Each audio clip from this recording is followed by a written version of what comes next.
একটা বৈধ ভোটারের যদি নাম বাদ যায়, বাংলা থেকে 1 লক্ষ লোক গিয়ে ইলেকশন কমিশনের অফিস 1 লক্ষ লোকের তো 1 নম্বরটা আপনি আর 2 নম্বরটা আপনার পিসি হতে পারতো। তারাও তো গেলেন না, তারা তো ভোট চাইতে বেরিয়েছেন।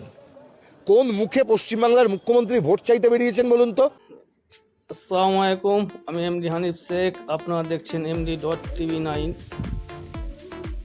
সেই দেশের নাগরিকরা সচেতন যে দেশের নাগরিকেরা, যে দেশ গণতন্ত্রের প্রক্রিয়ায় পরিচালিত হয়, সেই দেশের নাগরিকরাই সচেতন যারা প্রতি 5 বছর অন্তর সরকার বদল ঘটাতে পারে, সেই ক্ষমতা রাখে।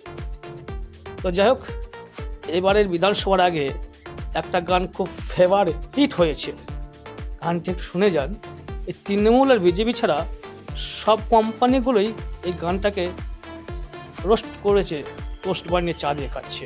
গানটা কিন্তু অ্যাকচুয়ালি আমার মনে হচ্ছে আইএসএফের দ্বারা গঠিত বা রচনা করা হয়েছে।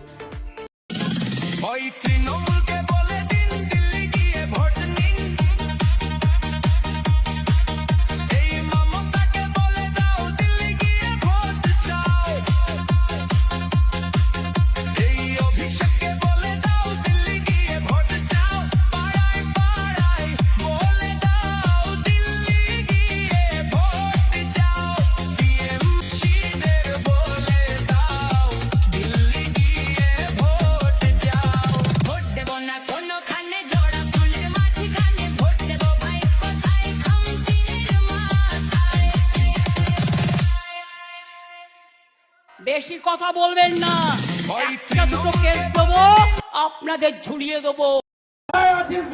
বাচ্চা, পাকিস্তানের বাচ্চা